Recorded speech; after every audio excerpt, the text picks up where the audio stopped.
Sure.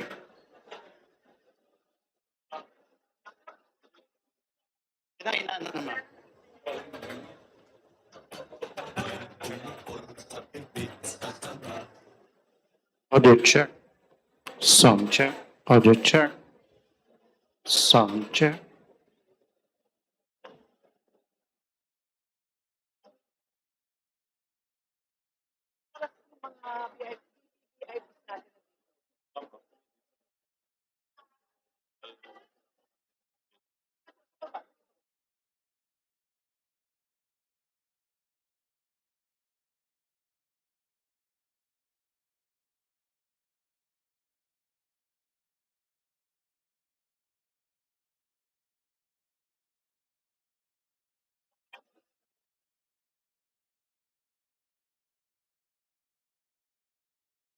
Check.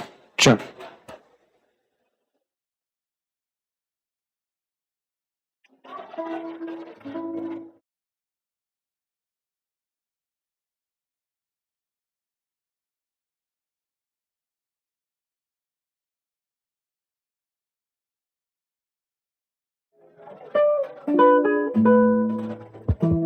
Check. Check.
Speaker of the House of Representatives, the Honorable Faustino Boji G.D. III.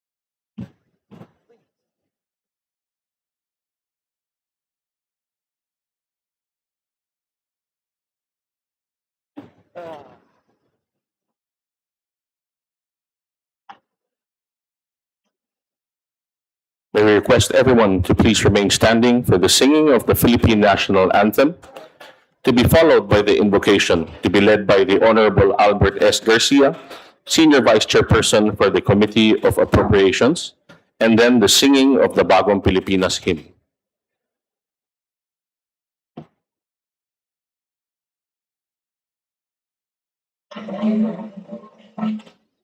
Bayang magiliw, perlas ng sinanganan, hanap ng puso, sa dibdib mo'y buhay. Upang hihirang, buyan ka ng magiting, sa manlulupig, di ka pasisiin, sa dagat at bundok, sa simon at sa langit mong bughaw, may dilag ang tula at awit sa paglayang minamahal. Ang kislap ng watawat mo'y tagumpay na nagniningning, ang bituin at araw niya kailan pa may di magdidilim. Luha ng araw na luwalhati pagsinta, buhay ay langit sa piling mo. Aming ligaya na pag may mga aming ang mamatay ng dahil sa'yo.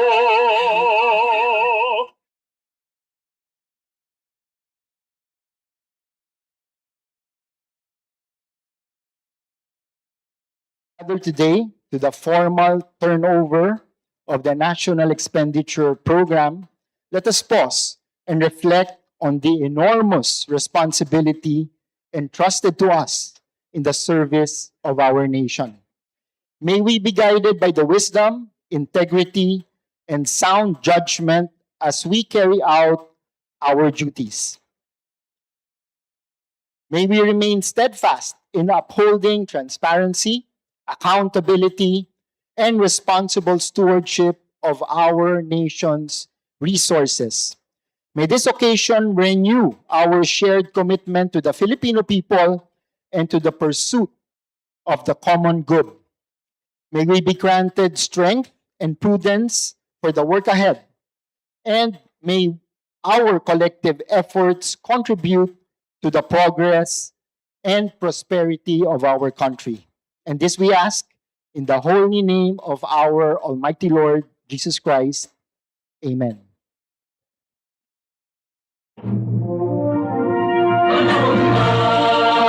ng pagbabago dahil sa ito ay kinakailangan tayo na magtulong-tulong na paunlarin ang mahal nating bayan. Gawin ang pagbabago sa pag-asenso, magsikap na namanggihan ng bukid ang ngayon.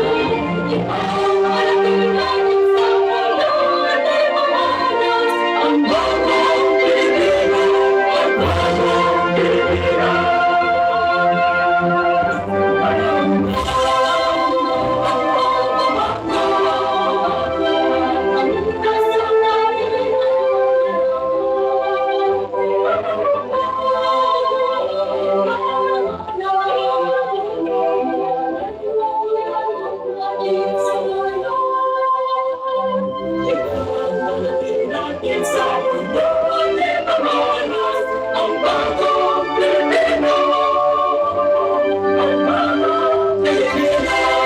Ang bagong Pilipino, ang bagong Pilipino.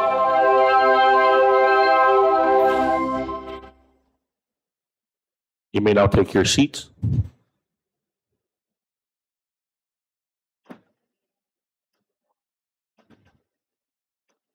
Good morning, everyone.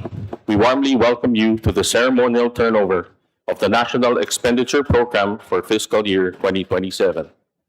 To formally open today's ceremony, to give his opening statement and presentation of the salient points of the National Expenditure Program for fiscal year 2027, we invite the Acting Secretary of the Department of Budget and Management, the Honorable Kim Robert De Leon.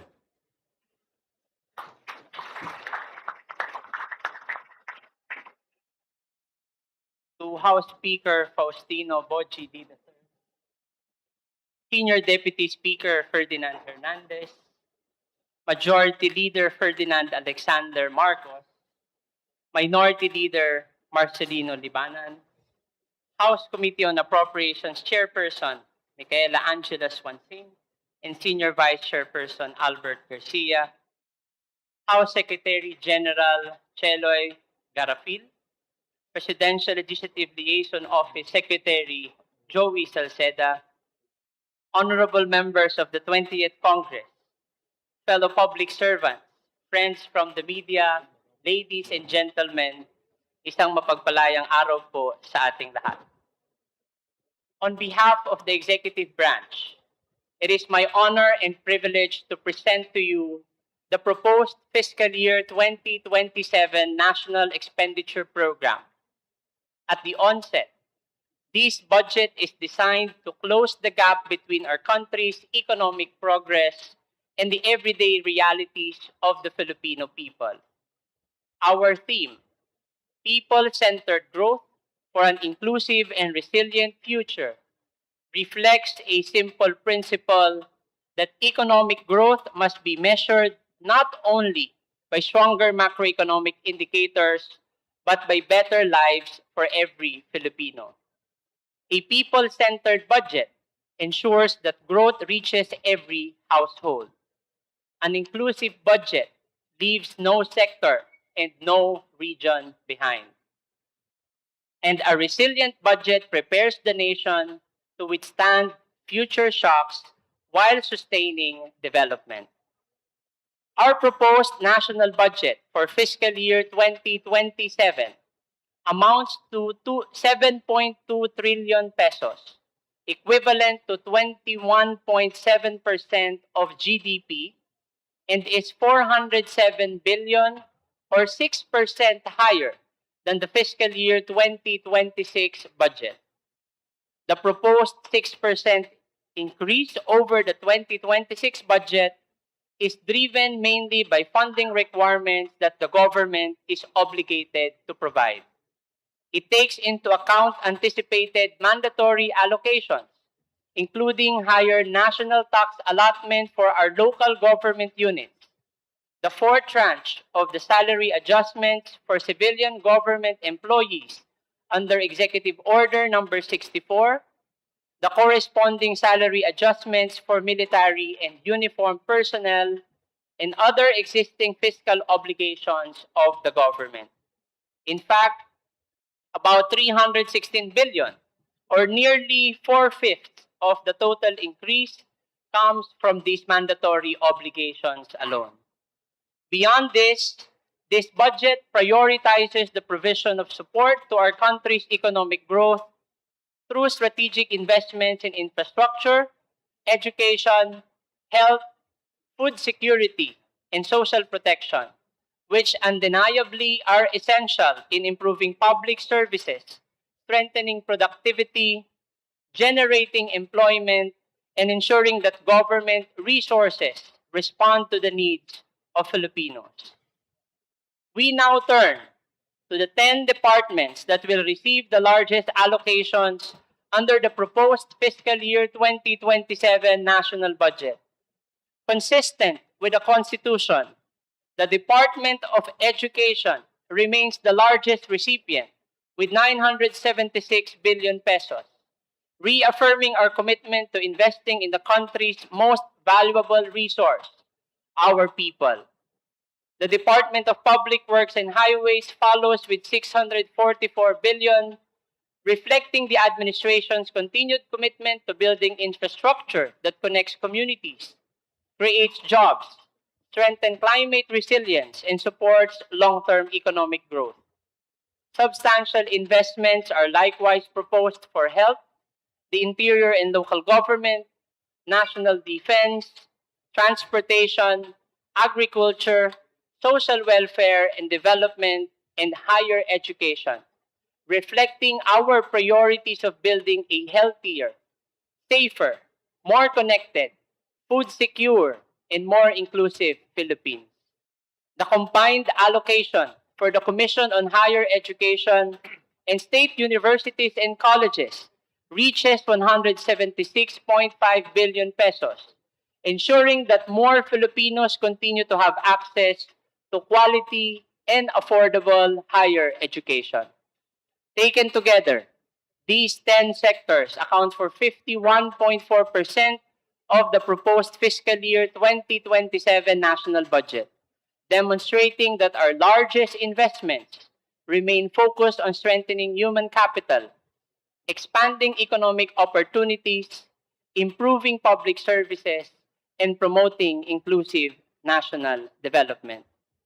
In line with the administration's vision of ensuring that bawat bayan makikinabang, the proposed 2027 national budget also empowers every region and strengthens local governments to support balanced regional development across the country. As discussed earlier, we are providing 1.32 trillion pesos for the national tax allotment, ensuring that local government units have the resources to effectively deliver devolved services, and 115.62 billion pesos to help sustain peace, strengthen self-governance, and support long-term development in the Bangsamoro Autonomous Region in Muslim Mindanao.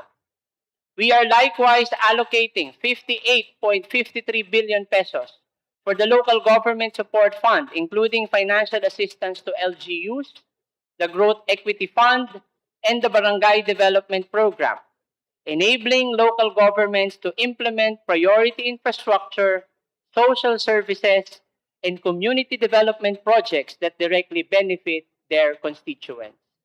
These investments recognize that by empowering our local governments and investing in every region, we ensure that growth is more inclusive, opportunities are more widely shared, and no community is left behind. Ultimately, more than reflecting our fiscal priorities, the proposed fiscal year 2027 national budget reflects our shared vision of a Philippines where growth is inclusive, opportunities are expanded, and every Filipino has a fair chance to succeed. At the same time, this budget remains firmly anchored on fiscal discipline. Guided by the zero-sum principle, every peso has been carefully prioritized, recognizing that every additional investment in one area requires an equally deliberate decision elsewhere. Within our limited fiscal space, we have sought to ensure that every peso entrusted to government delivers the greatest possible value for the Filipino people. We recognize that the proposed fiscal year 7.2 trillion budget for fiscal year 2027 will ultimately be measured by the better school it builds, the lives it saves, the jobs it creates, the communities it connects, and the opportunities it opens for every Filipino. The DBM assures the Filipino people of our firm resolve to implement this budget with integrity, efficiency, transparency, and accountability. Every peso entrusted to the government will be managed responsibly and translated into programs and services that improve the lives of our people. In the meantime, we invite you to watch a short video presentation that summarizes the key priorities and major allocations reflected in the proposed budget for next year. Allow us to show you the story behind the fiscal year 2027 National Expenditure Program, a budget for the people and a budget for the nation's future. Maraming salamat po.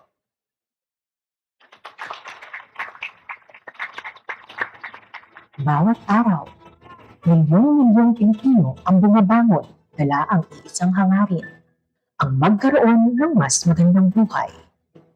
May batang nangangarap makapag-aral. May magulang na nagsisikap maitaguyod ang pamilya. May magsasakang nagtatamid upang may pagkain sa bawat hapag. May manggagawang naghahanap ng mas maraming oportunidad. May mga pamilyang umaasang may maaasahang serbisyong pangkalusugan sa oras ng pangangailangan. Lahat ng pangarap na ito ay may iisang layunin, ang magkaroon ng mas maayos na kinabukasan. Ang bawat budget na inihahanda ng pamahalaan ay nagsisimula sa mga pangarap na ito, sapagkat ang budget ay hindi lamang tungkol sa mga numero. Ito ay tungkol sa mga tao. Ito ay tungkol sa mga buhay na mababago. Bilang tugon sa mga pangangailangan ng sambayanang Pilipino, inihahain ng pamahalaan ang panukalang Fiscal Year 2027 National Budget na nagkakahalaga ng 7.2 trillion pesos. Isang budget na nakasentro sa tao. Isang budget na naghahanda para sa mas matatag, mas inklusibo, at mas maunlad na bagong Pilipinas. Our overarching mission and all our conscious efforts henceforth must not be to simply uplift, but to ensure security and self-sufficiency of our nation and of our fellow Filipinos. Ang pinakamatibay na pundasyon ng isang bansa ay isang mamamayang may edukasyon. Kaya nananatiling pangunahing prioridad ng pamahalaan ang sektor ng edukasyon. Sa panukalang 2027 National Budget, halos 4% ng ating gross domestic product ang inalaan para sa basic at higher education. Mas maraming paaralan ang magkakaroon ng mas maayos na learning environment. Mas palalakasin ang kakayahan ng ating mga guro.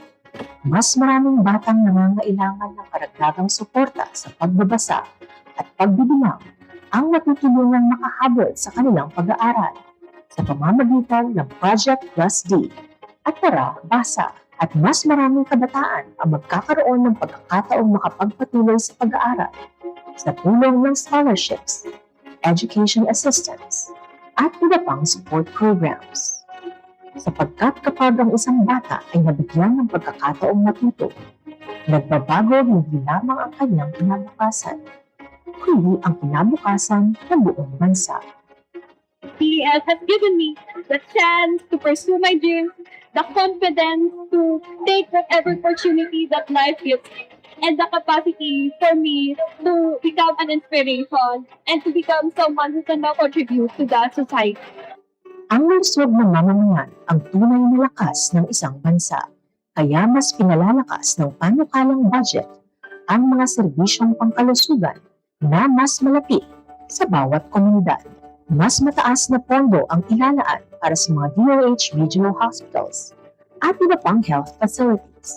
Palalawakin din ang zero balance billing ng PhilHealth mula 6 na LGU hospitals ngayong taon tungo sa 352 LGU hospitals sa 2027.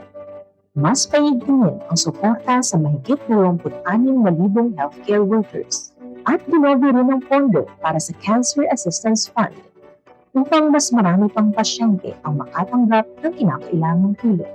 Dahil ang dekalidad na serbisyong pangkalusugan ay hindi dapat maging pribilehiyo. Ito ay dapat maabot ng bawat Pilipino. Nagdadalawang isip kung tutuloy ba o hindi kasi pambayad din ang iniisip namin eh. Nung nalaman namin na wala kaming babayaran, siyempre masaya kami. Simula nung 2024 hanggang ngayon, tuloy-tuloy ang dialysis ng papa ko. Ngayon, malakas ang loob namin na dalhin sa airpot kasi alam namin wala kaming babayaran sa ospital eh. Ang tunay na kaunlaran ay walang maiiwan. Kaya patuloy na pinalalakas ng pamahalaan ang mga programang nagbibigay ng proteksyon at pag-asa sa mga higit na nangangailangan.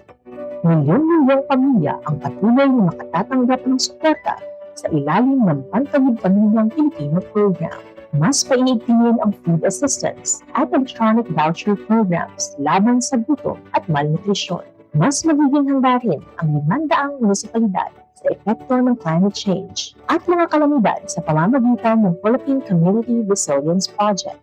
Kasabay nito, magpapatuloy ang buwanang social pension para sa 4 milyong indigent senior citizens at ang tulong para sa ating mga OFW sa oras ng pangangailangan sapagkat ang isang pamahalaang may malasakit ay hindi lamang tumutulong sa panahon ng pangangailangan. Nagbibigay ito ng pag-asa upang mas maging matatag ang bawat Pilipino.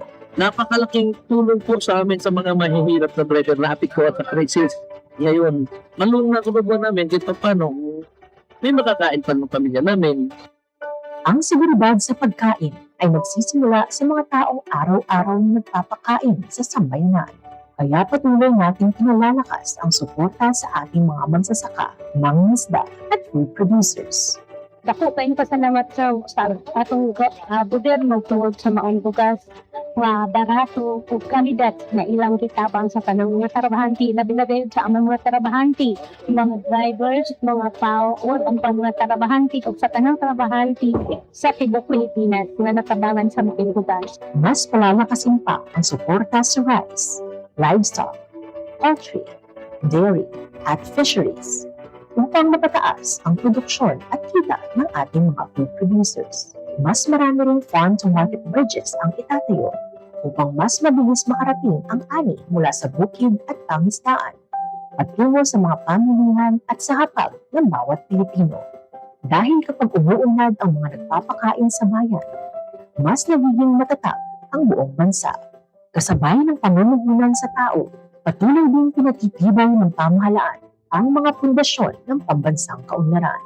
Mas maraming oportunidad para sa trabaho at kabuhayan. Mas matatag na maliit na negosyong lumilikha ng hanap buhay. Mas maraming infrastrukturang nagdurugtong sa mga komunidad. Mas modernong kakayahan para sa pambansang depensa at seguridad. Mas mahusay na paghahanda laban sa mga kalamidad. Mas mabilis at mas episyenteng serbisyo ng pamahalaan sa pamamagitan ng digitalisasyon at mas malalakas na lokal na pamahalaan sa tulong ng mas mataas na national tax allotment at suporta sa BARM. Dahil ang bawat pamumuhunan ngayon ay nagiging pundasyon ng mas magandang bukas. Ang paghahanda ng panukalang national budget ay bunga ng maingat na pagsusuri, masusing pagpaplano, at malawak na konsultasyon. Ngayon, ang panukalang 2027 national budget ay inihaharap sa Kongreso upang dumaan sa masusing pagtalakay bilang bahagi ng ating demokratikong proseso. Isang mahalagang hakbang upang matiyak na ang bawat pisong ipinagkakatiwala ng sambayanan ay mailalaan sa mga programang tunay na magpapabuti sa buhay ng mga Pilipino. My beloved countrymen, let us continue the work that we have started to make the Philippines the country that Filipinos deserve. There is no nobler cause than this. We do this for our children. We do this for our future. We can but do this because we love our country and we love our people. Maliwanag ang bilin ng ating Pangulo. Ang pondo ng bayan ay dapat napapakinabangan ng bawat mamamayan.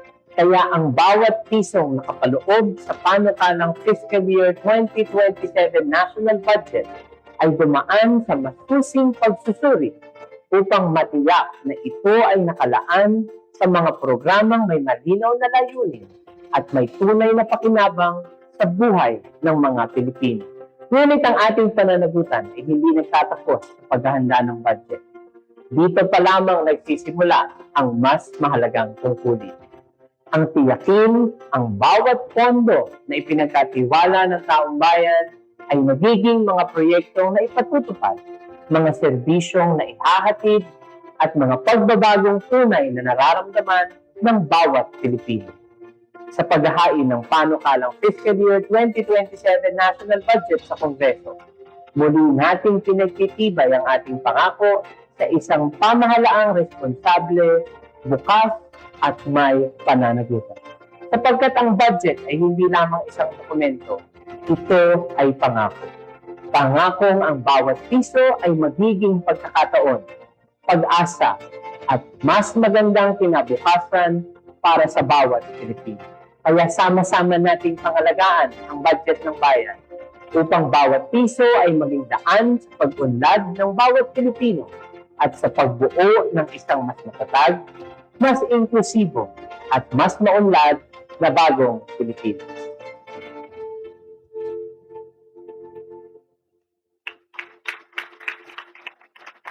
Thank you very much for that wonderful presentation.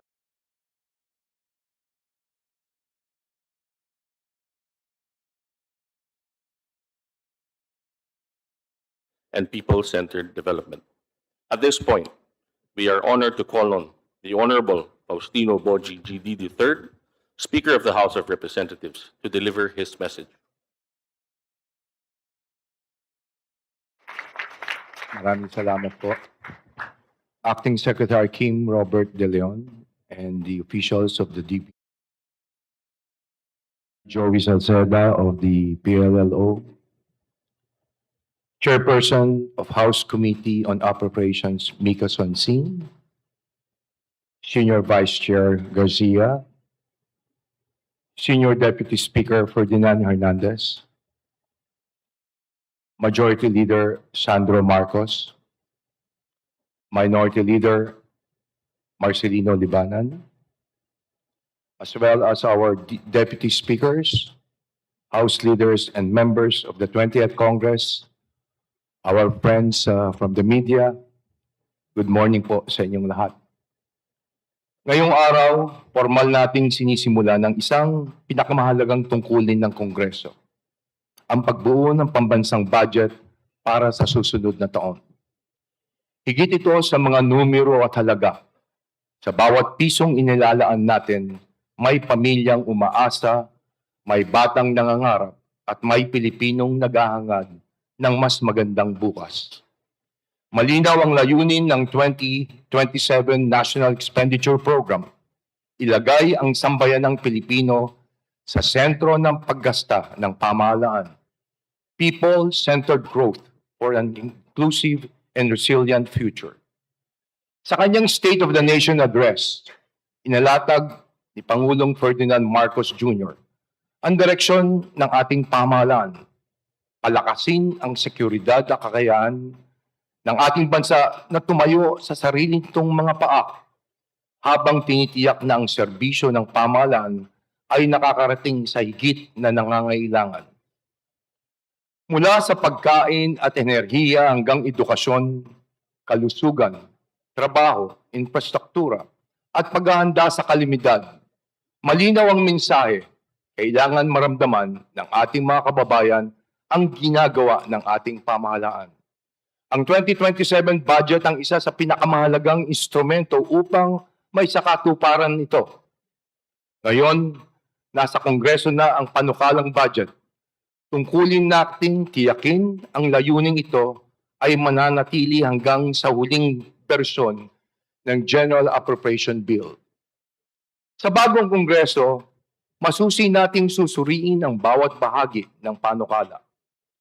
Tatanungin natin ang mga ahensya hindi lamang kung magkano ang kanilang hinihingi, kundi kung paano ito gagamitin at kung anong konkretong bunga ang maibibigay nito sa sambayanan. Sapagkat ang budget na ito ay para sa pamilyang umaasang magiging mas abot kaya ang presyo ng pagkain, sa mga magulang na nangangailangan ng mas maayos na serbisyong pangkalusugan, sa mga kabataang nangangarap na makapagtapos, sa magsasakang nangangailangan ng mga suporta at sa mga manggagawang naghahangad ng disenteng trabaho at mas patas na pagkakataon.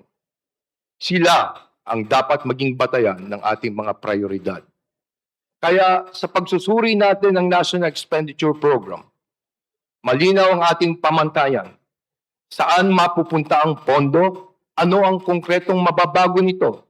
At paano ito mararamdaman ng ordinaryong Pilipino? Pananatilihin din nating bukas at transparent ang proseso. Last year, we began implementing reforms such as the Budget Amendments and Review Subcommittee or BARSI and introduced the live streaming of our bicameral meetings. Ang budget ay para sa taong bayan.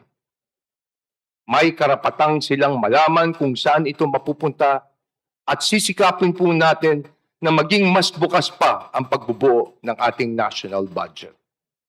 Binigyan din ng Pangulo sa kanyang SONA na ang bawat pisong na ililigtas mula sa pag-aaksaya, maling paggasta o katiwalian ay pisong maaring ilaan sa silid-aralan, ospital, pagkain, trabaho, agrikultura at iba pang serbisyong direktang kailangan ng ating pong mga kababayan. Hindi sapat na sabihin kung magkano ang ginagastos. Dapat may pakita kung ano ang nagagawa ng bawat piso. Ang bawat piso ay dapat may katumbas na ginhawa sa bawat Pilipino. Yan ang ating pananagutan. Tiyakin ang pondo ay may malinaw na layunin. Ang mga programang ay may tunay na pakinabang at ang bawat desisyon ay may positibong epekto sa buhay ng mga Pilipino. Sa mga susunod na linggo, magiging masusi ang ating trabaho. Magtatanong tayo, makikinig tayo, at sisiguraduhin nating malinaw sa publiko ang bawat hakbang ng prosesong ito. Dala natin ang hamon ng ating Pangulo sa pagtatapos ng kanyang SONA. Tapusin ang mga nasimulan at tuparin ang ating mga pangako sa sambayanan. Para sa bagong Kongreso, yan ang layunin ng 2027 budget. Isalin ang mga pangako sa programa, ang mga programa na may konkretong epekto at mga bawat pisong ginagastos sa tunay na pagbabago sa buhay ng ating mga kababayan. Sa dulo, iisa ang ating sukatan. Isang budget na tunay na para sa tao at tunay na mararamdaman ng tao. Yan ang hangarin ng bagong Kongreso, isang Kongresong bukas, nakikinig, may pananagutan at laging inuuna ang kapakanan ng sambayanang Pilipino. Mabuhay po tayong lahat. Maraming salamat. Thank you very much, Speaker D, for your insightful message. Now we come to the highlight of today's program. May we invite Speaker D and Acting Secretary De Leon to kindly stand for the official turnover of the National Expenditure Program for fiscal year 2027.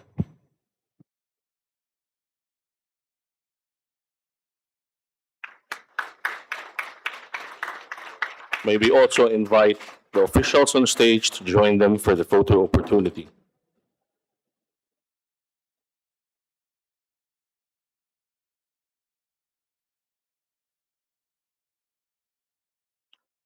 Thank you very much. May we request everyone on stage to take their seats. Now we invite the deputy speakers and the House leaders to come on stage for the next photo opportunity.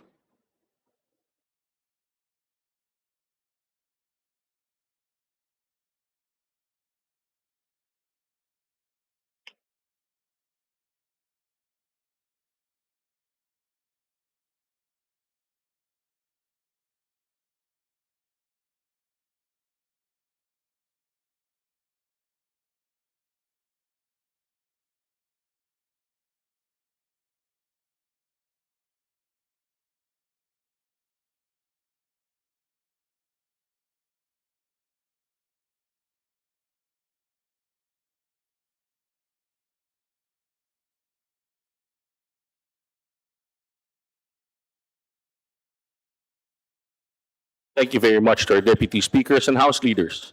We now call on the vice chairpersons of the Committee on Appropriations.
Thank you very much to our vice chairpersons. We now call on the House Executive Committee, led by the Honorable Attorney Cheloy Belicaria Garafil, MNSA, along with the officials and staff of the Committee on Appropriations.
Thank you very much.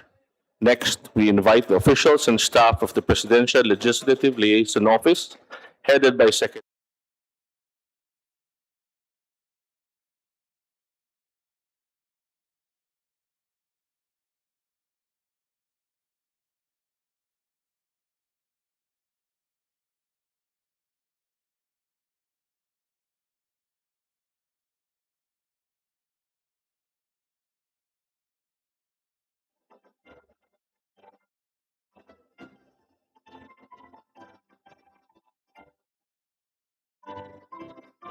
Thank you to our PLLO officials. We now call on the senior officials of the Department of Budget and Management for a photo opportunity.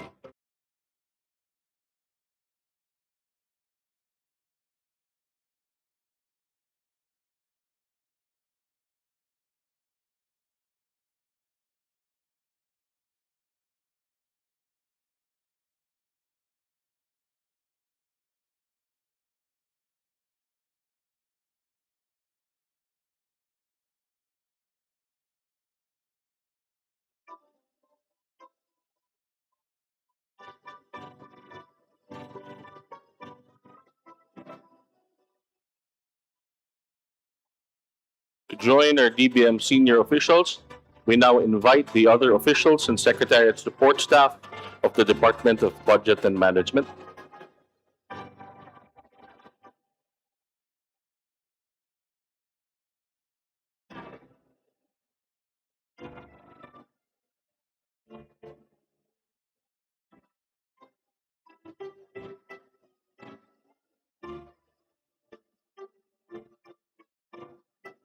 Thank you to all our DBM officials and staff.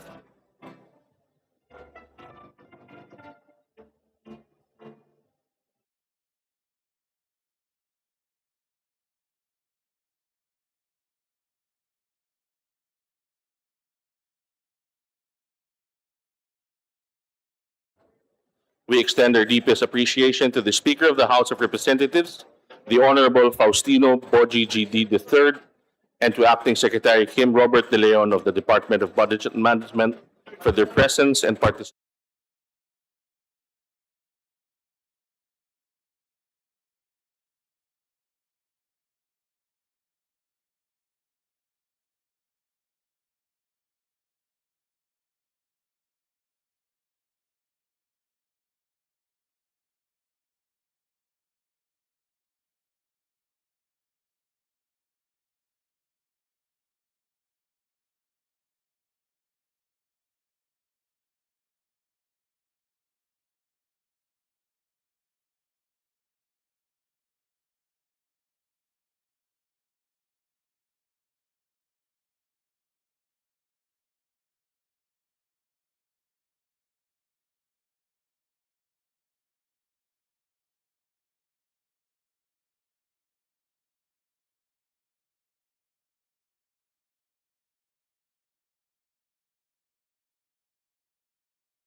Good morning.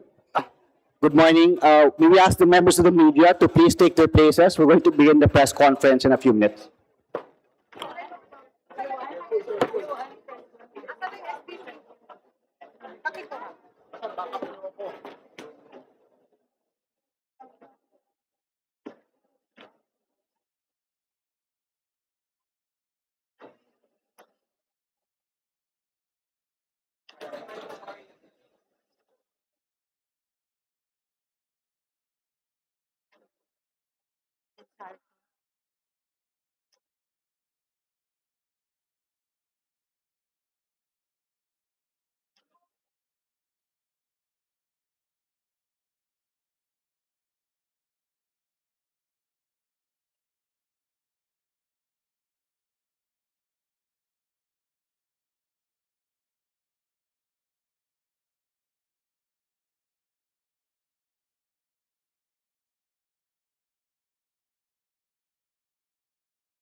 The timing of the turnover of the 2027 NEP is particularly propitious because it's going to provide our partners in the media with the opportunity to ask questions about the budget and the process ahead.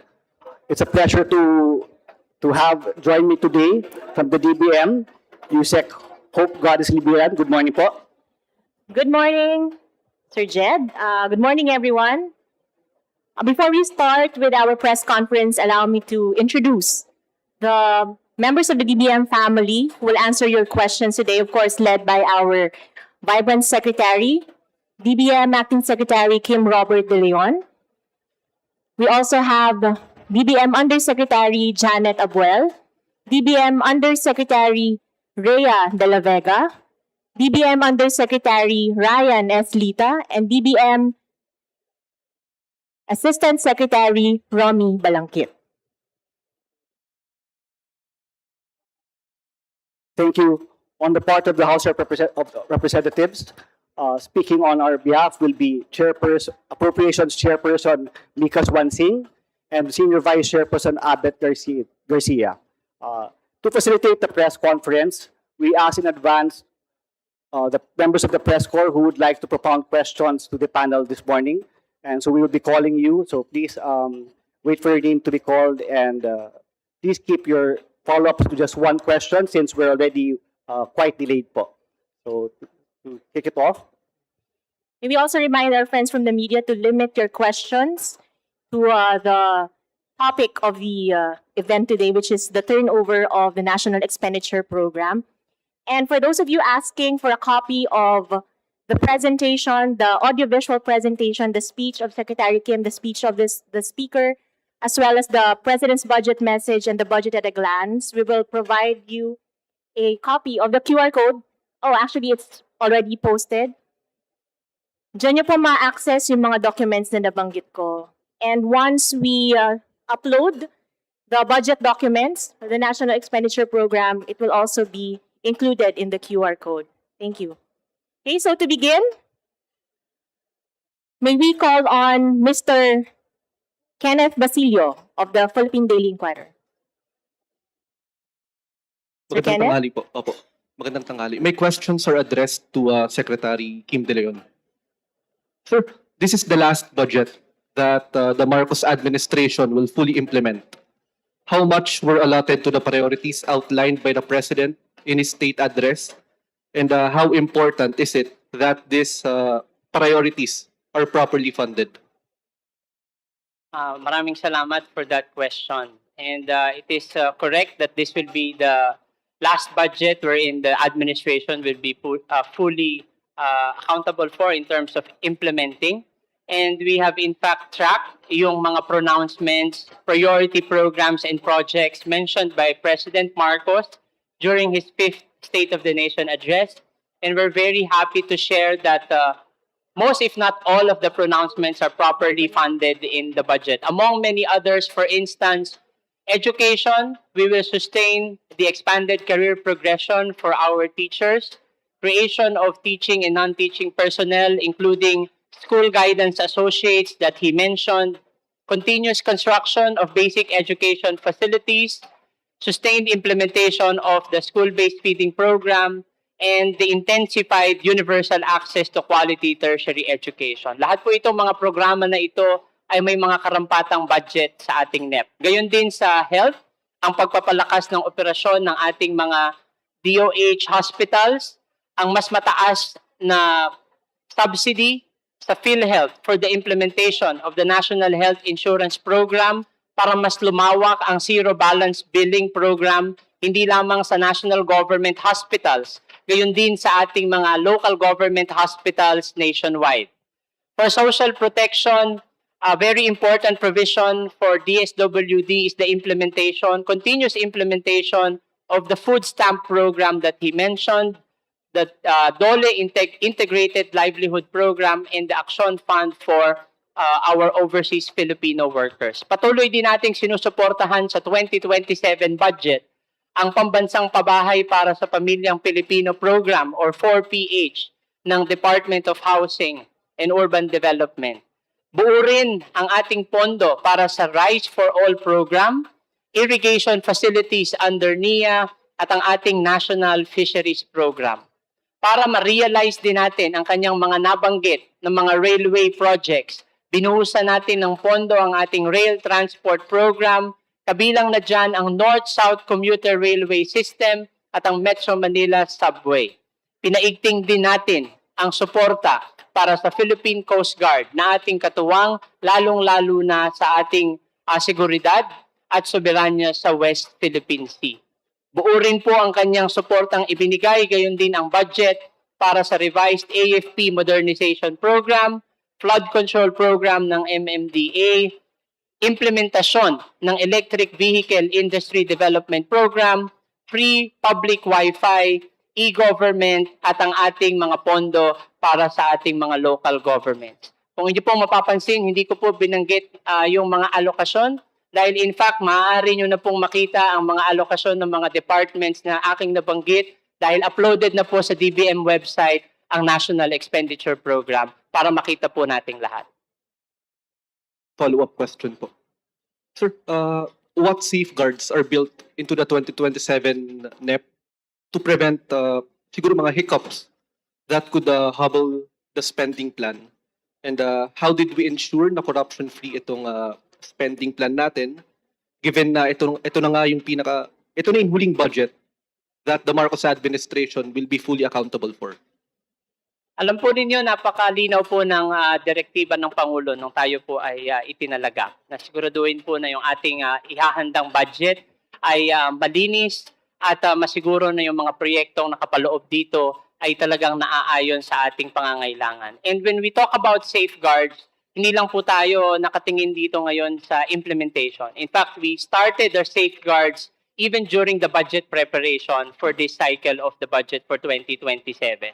Bukod sa talagang dinaanan ng bawat isang proyekto, yung review process na itinalaga ng ating National Budget Call, kabilang na dyan yung review ng Regional Development Council, kahit po nung ito ay nakarating na mismo sa DBM, ito ay masusi pa rin po nating inanalyze at na-review. And one thing that we can say is that we work closely, particularly sa ating mga agencies, including that of the DPWH, para masiguro na lahat ng proyekto po na nasa National Expenditure Program ay talagang handa, mai-implement, at talagang sinusuportahan po ng lahat ng documentation. And that is one thing we can assure the public, that all items in the National Expenditure Program for 2027 are fully accounted for during the preparation stage. Nakita po natin mismo ang mga detalye ng mga proyektong ito, kasama po yung mga plano, including yung mga geotags kung saan dapat itatayo itong mga proyektong ito. That's why even during the budget preparation, masisiguro natin na hindi ito magiging mga ghost project dahil handa na ang mga plano, ready to implement once Congress Congress has passed the budget, at ito ay susundan pa rin natin ng mas pinaigting na project monitoring.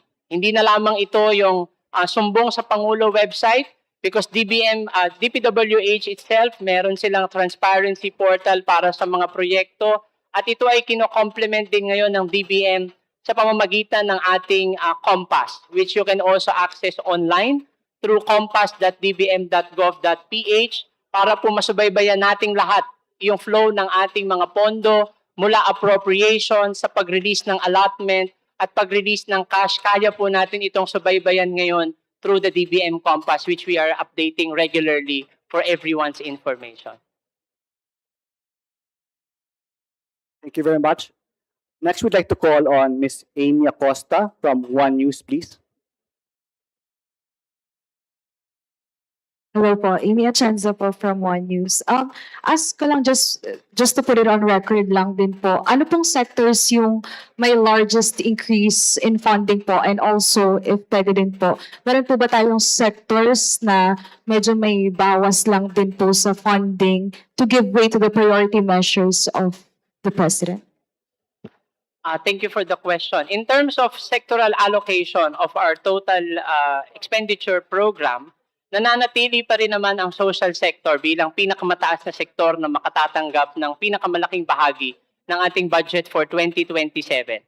Although the sector the sector will have a slight decrease of about 5% if we compare it from 2026 GAA level, dahil kasama sa naging evaluation natin yung patuloy na implementasyon ng kasalukuyang budget. Dahil yung ating mga ahensya ay merong sapat na budget na ginagamit ngayon, at alam natin na yung ating budget for 2026 ay patuloy pa nilang magagamit for 2027. That's why gusto nating siguraduhin na talagang mauubos, magagamit at magta-translate sa direct output para sa ating mga kababayan yung budget na inilaan ngayong 2026 na kanilang magagamit hanggang 2027. Kasabay ng ating pagpapaigting ng ating economic activities, economic services will have an increase in the proposed NEP of about 17.83%, representing 277.32 billion increase when compared to the 2026 level. Nagdagdag din tayo ng 6.76% para sa ating defense sector and another 6.52% for general public services. Just a quick follow-up lang din po. How crucial, nasabi po kasi kanina na this would be the last budget of the President. How crucial lang din po na ma-push through natin itong proposed budget given na may 6% increase din po from last year? Napakahalaga po ng 2027 budget dahil nakapaloob po dito yung talagang pagsisiguro na matatapos yung mga proyekto na prioridad ng administrasyon. Nakafocus ang ating 2027 budget na masiguro na lahat ng ating priority programs na nailahad ng ating Pangulo sa kanyang State of the Nation address ay makakatanggap ng sapat na pondo dahil ito naman talaga yung pangunahing layunin na may-deliver yung mga naipangako natin na programa at serbisyo at ito ay sasabayan ng karampatang budget. So the 2027 budget, you may notice once we present it to Congress, focus mainly on completion of ongoing programs. Dahil ito yung gusto nating maisabay sa pagtatapos ng administrasyon ng ating presidente na yung mga nasimulang proyekto ay matatapos, magagamit ng ating mga kababayan. Okay, thank you very much. Thank you. Our next question, may we call on Mr. Patrick Cruz? Hello, I think for this question is for the DBM Secretary and perhaps Chair Nika. Regarding the UA, I'm curious about the UA. I'm curious how much is the appropriation for this year and how would you react perhaps to the criticism that UA has been used as soft pork and yung call for abolishment and merong ang pending petition sa SC. Parang paano siya ina-navigate this year? Well, para po sa executive, ang atin pong isinumite na fiscal year 2027 NEP ay may kaakibat pong unprogrammed appropriations. Bagamat atin pong nilinaw na itong unprogrammed appropriations na kasama ng NEP ay may mga tiyak na paggagamitan at ito po ay consistent sa mga pinapayagang utilization at naaayon po ito sa ating prudent fiscal spending. Dahil yun pong ating mga inilatag sa unprogrammed appropriations ay mga bagay na ating kakailanganin sa 2027 bagamat we are still awaiting for the certainty. Kabilang na nga po dito yung mga additional foreign assisted projects na ngayon po ay nakapila at tinatalakay pa rin sa ED Council at dadaan pa sa masusing pagsusuri ng ating Investment Coordination Committee. At ito naman po talaga yung pangunahing use of the unprogrammed appropriations. Magbigay ng space para dito sa mga foreign assisted projects na hindi pa talaga natatapos yung detalye nung inihanda natin yung ating National Expenditure Program. Ngunit alam natin na by 2027 ay matatapos yung pagpaplano including yung pag-sign natin ng respective loan agreement sa ating mga respective development partners. So this eats up a significant portion ng ating unprogrammed appropriations.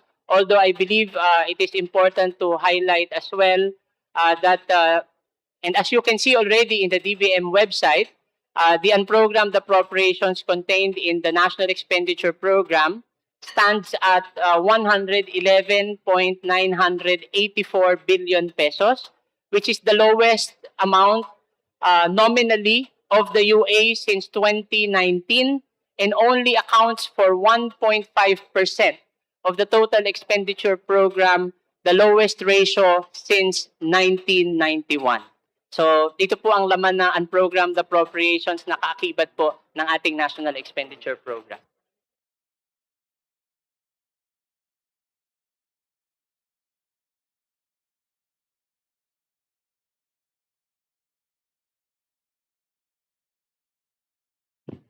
Thank you. Just to add to that po, tulad po ng ginawa din natin noong nakaraang taon, talagang masusi nating tinignan yung laman ng unprogrammed appropriations. Last year, most significantly, what the House did during the HGAV version is to take out I from SAGIP, meaning we no longer allowed for infrastructure projects to be released from unprogrammed appropriations in the final version of the HGAB. So we are looking at that. Ginagamit din po nating basehan yung 2026 GAA kung saan ang nilalaman lang ng unprogrammed appropriations doon ay tulad na nabanggit ni Sec Kim, foreign assistance projects, risk management, and yung nakaabang para po dun sa AFP for 2026. Kasi yun po yung nakita natin na talagang pinaka-kinakailangan. So we will exercise the same due diligence as we go through the unprogrammed appropriations as contained in the NEP, as we go forward with the HGAB, that we will make sure that the items in the unprogrammed appropriations are those that are really necessary. And whichever safeguards need to be put in place, yun po yung ating ilalagay. So similarly, I think as Kim was saying, last year, the 2026 GAA contained one of the lowest unprogrammed appropriations in recent years. And this year, as Sec Kim said, it has the lowest nominal value since 2019. So most likely, titignan natin yan, mukhang ganun din po yung trajectory natin sa pagtingin doon sa unprogrammed appropriations para po sa budget ng 2027. Thank you very much, Chair Mika. Next, we'd like to call on Manong Ed Sarto from DZME.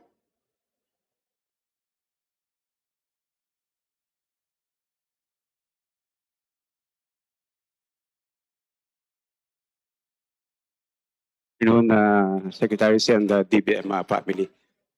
In the last tone of the President, he did mention so many priorities. Dito po sa proposed 2027 budget, alin doon yung nabigyan ng malaking pondo? Thank you. Actually, ang pinakamalaki talaga and alinsunod sa ating constitution is really the education sector. At kung titignan natin yung pinalabas natin kaninang top 10, I'm not sure, my colleagues from the DBM can correct me if I'm mistaken, but this would probably be the first time that you will see 2 entries for education in the top 10.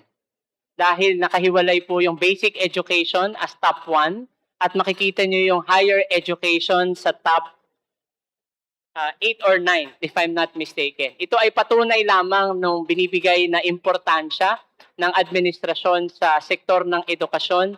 Kaya kung pagsasamahin pa natin yung basic at higher education, talagang ito yung makakatanggap ng pinakamalaking alokasyon among departments and sectors in the National Expenditure Program. Sir, do we have the figures? For our top 10, basic education, meaning DepEd alone, is 976 billion, representing 13.55% of our expenditure program. Kung idadagdag natin yung higher education, meaning CHED plus state universities and colleges, 176.5 billion yan in addition.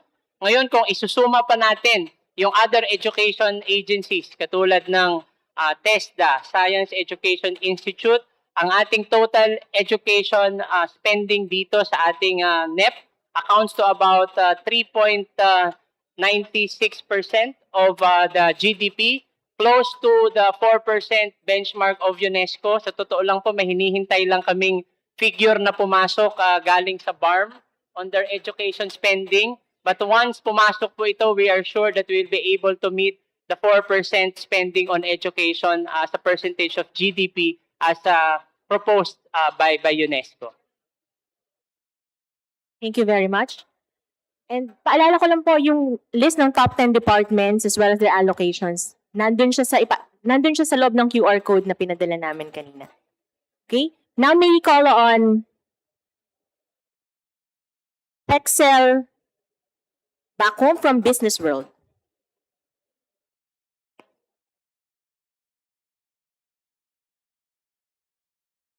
Hello po, good afternoon.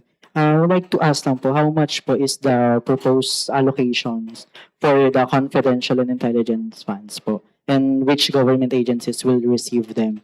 And has this amount increased po ba compared sa 2026 expenditure program? Thank you.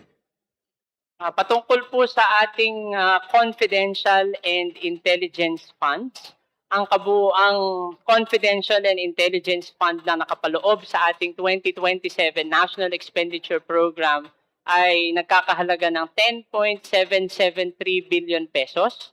Kabilang dito ang 4.368 billion na confidential funds at 6.405 billion in intelligence funds. We wish to note that this 10.773 billion pesos in combined confidential and intelligence funds is lower from the 2026 GAA level for confidential and intelligence funds of 11.818 billion or lower by 8.8%. At katulad po noong 2026, kaparehong mga ahensya at departamento po ang makakatanggap ng confidential and intelligence funds at ang pinakamabilis po actually na comparison dito ay yung kanilang respective NEP levels with the exception of PNP na may kaunti pong increase. But definitely, ito po ay mas mababa pa rin doon sa existing 2026 level ng ating CIF.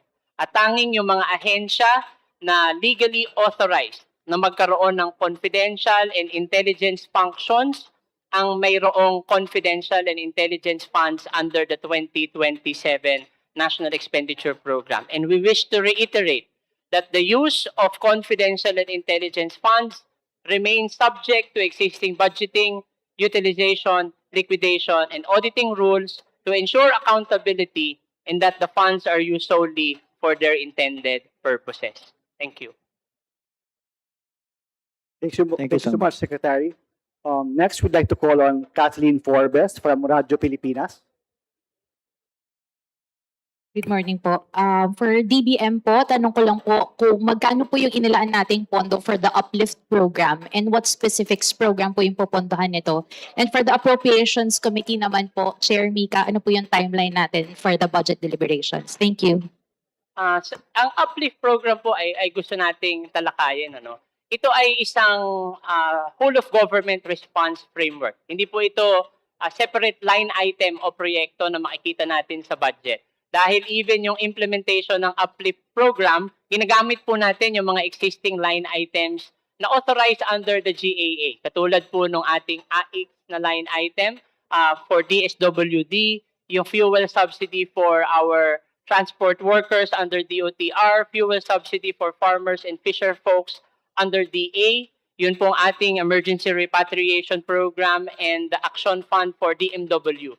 So, wala pong separate na line item for the Uplift program, pero patuloy po na makatatanggap ng alokasyon yung mga nabanggit ko na mga specific line items ng iba't ibang mga ahensya upang masiguro na patuloy nating matutugunan yung pangangailangan ng ating mga kababayan kung magpapatuloy pa rin itong energy crisis na ating hinaharap sa ngayon. In terms of the timeline for the budget, we're looking at starting with the DBCC on August 17. So sa Lunes po, DBCC na.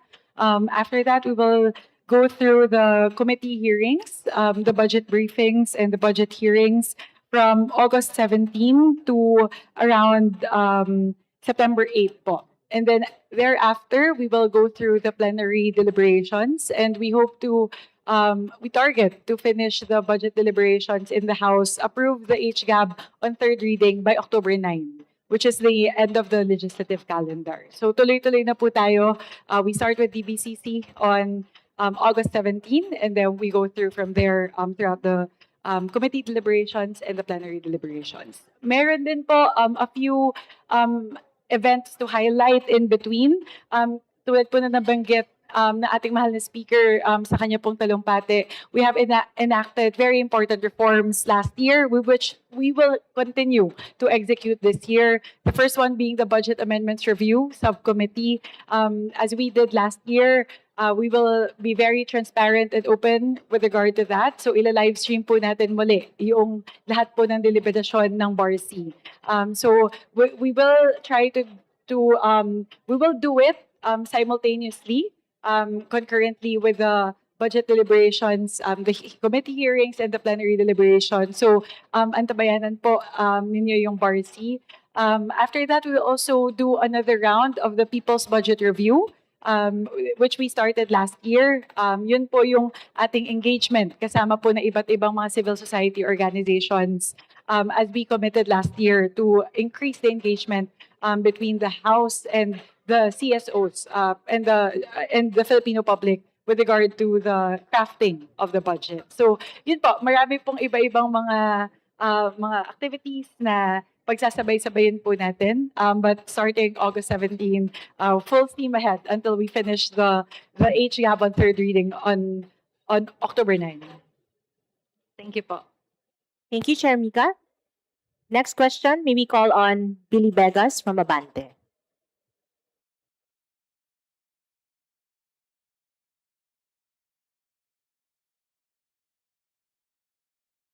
Hello, magandang tanghali po. Tatanong ko lang po sana yung tungkol po sa sa borrowings. Magkano po ba yung utangin under sa 2027 NEP?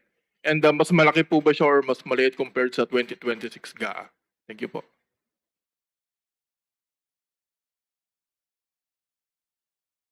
Ang ating spending mix, I will be able to retrieve the figures para mabigyan ko kayo ng accurate na numbers.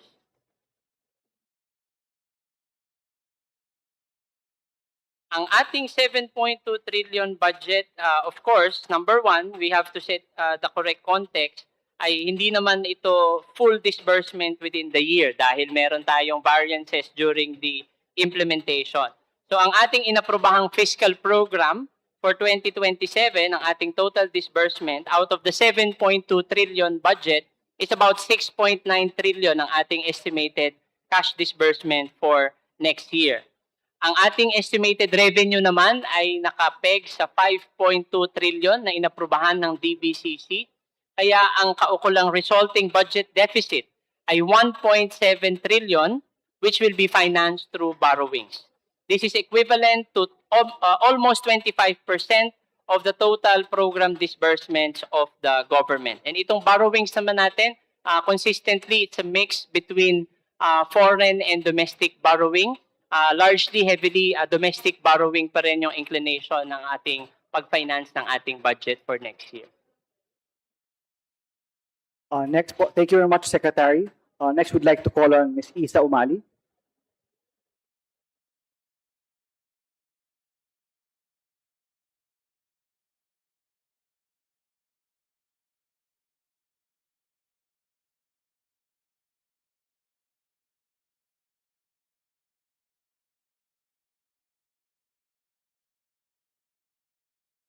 Hello po, magandang tanghali po. Isa Umali from DCWB. Nabanggit na po kanina ni Budget Secretary De Leon na mayroong pagtaas po doon sa budget ng PhilHealth and public hospitals.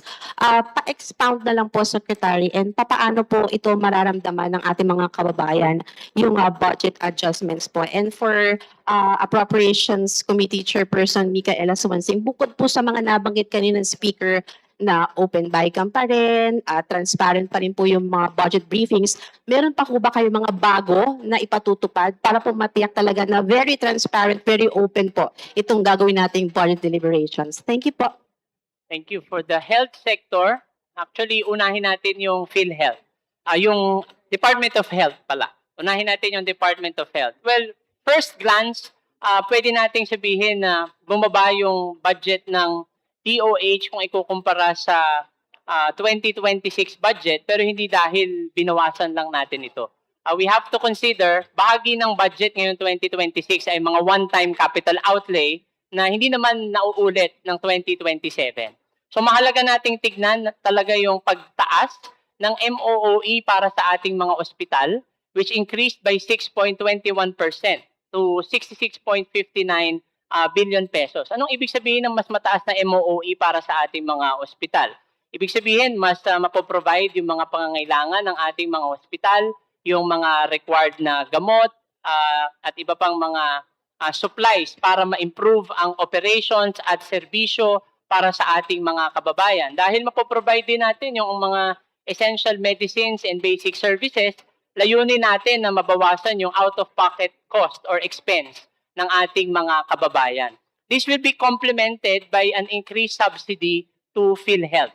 Dinagdagan natin, kung ikukumpara natin sa 2026, mas mataas ang tatanggaping subsidy ng PhilHealth sa 2027 dahil batid natin yung napakahalagang role ng PhilHealth to complement our hospital system. Dahil yung PhilHealth ngayon, yung tutulong sa ating hospital system para ma-expand natin yung zero balance billing across all DOH hospitals nationwide. Gayon din yung pagpapalawak ng zero balance billing ngayong 2026 sa 6 na LGU hospitals lamang yung covered ng zero balance billing. Pero dahil dinagdagan natin yung subsidy sa pamamagitan ng PhilHealth, inaasahan natin na dadami higit sa 6 yung mga local hospitals na makapag-extend ng zero balance billing sa ating mga kababayan. Okay, thank you very much. Isa Gales? Sagutin ko lang po yung tanong ni Ma'am Go ahead, Isa. With regard to more transparency measures, open measures to increase engagement with the budget, siguro po yung isa namin nakikita pa. Kasi last year talaga pong ang dami na nating nagawa para po mas maging bukas yung mga deliberasyon. Sa pinakaunang pagkakataon po sa kasaysayan, binuksan po yung kabuuan ng bicameral conference committee proceedings. Nakita niyo po yun hanggang madaling araw, 6 na araw, 12 to 15 hours a day. Naka-live stream po lahat yon. Yung Budget Amendments Review Subcommittee hearings na siguro po katumbas mga higit 20 oras din. Yung deliberasyon ng BARC, lahat po yun naka-live stream din. We implemented transparency measures as well, end-to-end, and malaking, isa po sa mga malaking papel na ginampanan doon ay yung engagement natin sa mga civil society organizations. Siguro po kung may naiisip pa po kami na maaari nating ma-improve, ay nais pa nating paigtingin yung ating engagement sa mga civil society organizations. Last year po, nagsimula tayo, ginawa natin yung pinakaunang People's Budget Review. Pero siguro ngayong taon, last year din, sinimulan din natin yung meron po tayong scheme wherein the CSOs can submit questions to the committee, which will then be fielded to the different agencies during the committee deliberations. Pero ngayong taon po, ang aming pong nakikita na pwede po nating gawin ay pwede po nating we can institute closer coordination between the civil society organizations and the respective vice chairpersons of the Committee on Appropriations handling the respective agencies. Para po mas sa pagtakbo po noong budget deliberations, kung meron sa nakikita na pwede pang ma-improve doon po sa budget ng isang ahensya na hinahawakan po or dinidepensahan noong vice chairperson na iyon, ay maaari nilang i-share yon sa kahabaan sa pagtakbo ng budget deliberation. So perhaps that can be an improvement point which we will endeavor to do during this year's budget deliberations. Thank you very much po. Thank you po, Chair Mika. Okay, due to our limited time, we will only accommodate one more question. So last question na po tayo. May we call on Ms. Vivian Gulla.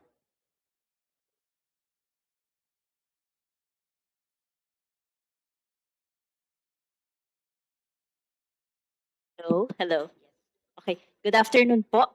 Tungkol po sa allocation for flood control projects, sa 2027 under the NEP, magkano po yung naka-allocate for flood control projects? Bakit po napagdesisyonan na ibalik ito ngayong taon? At ano po yung safeguards to ensure na maiiwasan yung mga previous alleged anomalies? Salamat po sa tanong na yan. Alam po ninyo, lalo na ngayon na nag-uulan, at nakikita po natin, number one, yung kahalagahan ng pagkakaroon ng maaayos na flood control projects upang maiwasan na makapaminsala yung excessive water na lumalabas sa ating mga kalsada. Kaya po nung pinag-uusapan natin yung pagbuo ng 2027 National Expenditure Program, isa po ito sa mahalagang konsiderasyon, no? Kung ibabalik yung flood control project dahil una't higit, hindi naman din po natin po pwedeng pabayaan yung mga naumpisahan na ng mga flood control projects at mas hindi po magiging maayos yung epekto kung mananatiling nakatiwangwang yung mga naumpisahan ng mga flood control projects. So that's number one. Pangalawa, ang mga flood control projects po ay hindi naman lahat one-off expenditure. Kaakibat din po nito yung mga operating requirements dahil kasama po sa mga flood control project, including yung mga pumping station, facilities na kailangan mong i-sustain year on year.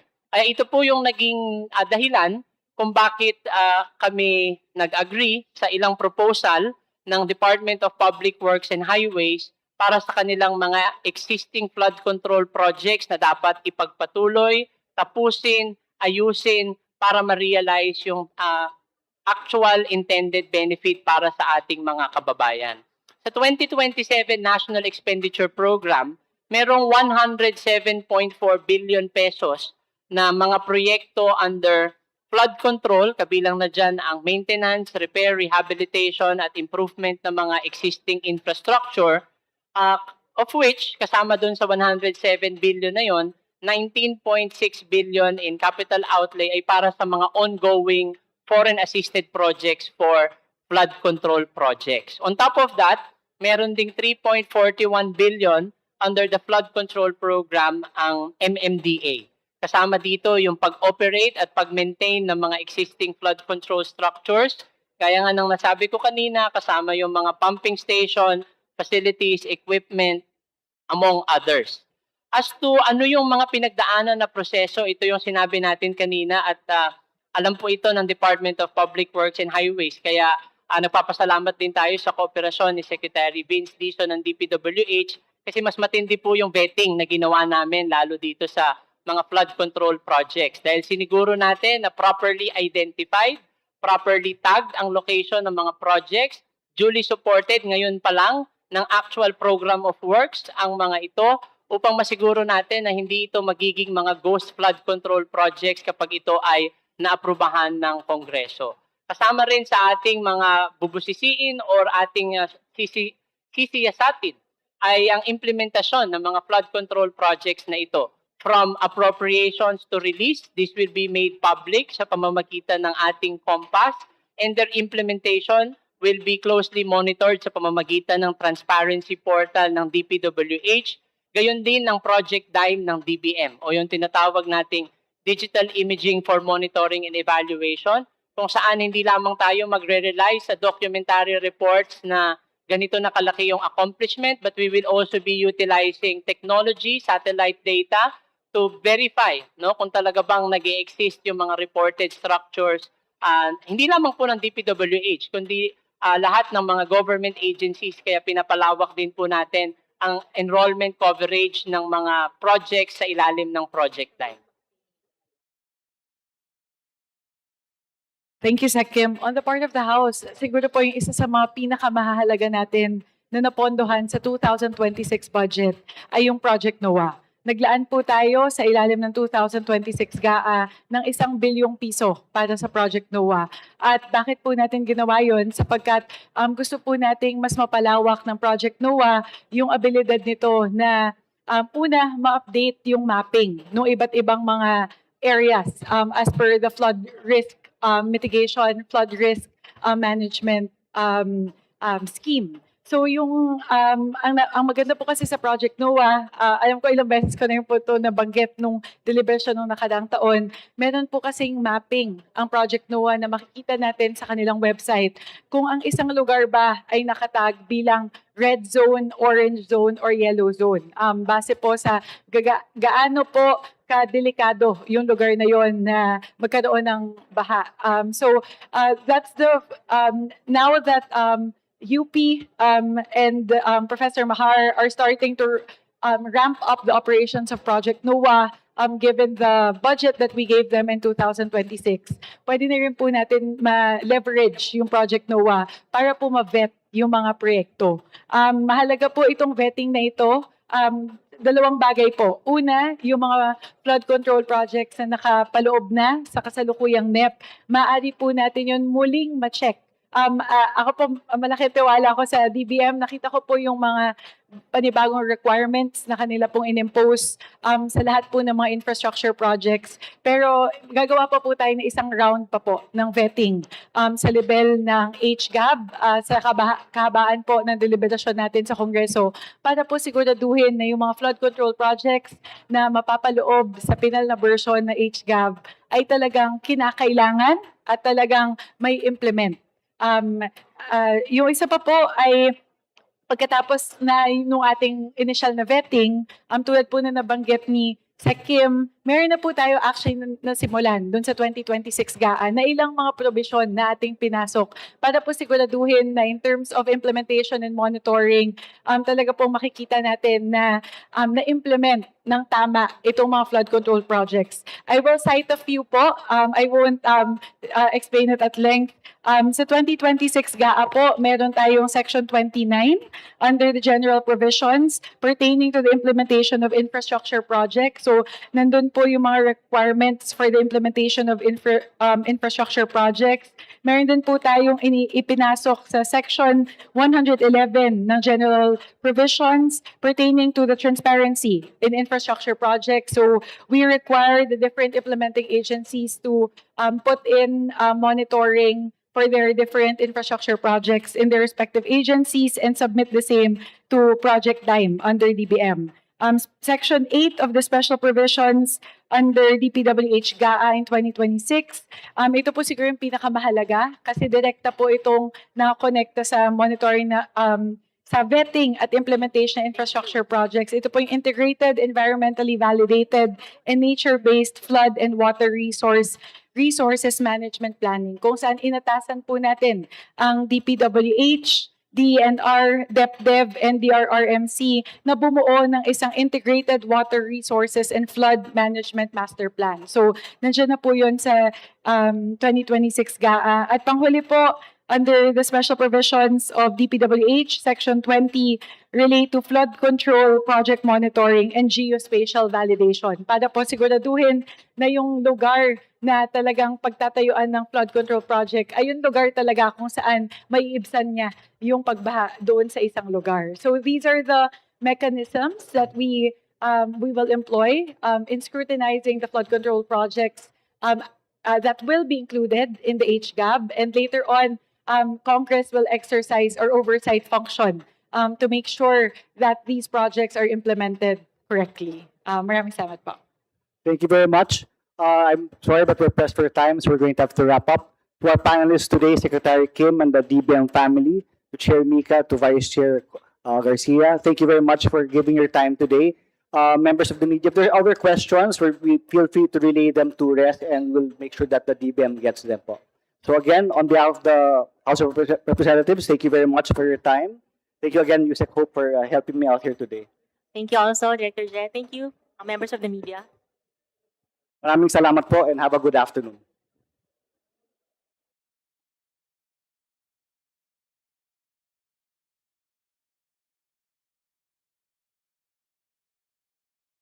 An announcement for the accredited House media. You shall be escorted to the North Lounge Extension for your lunch.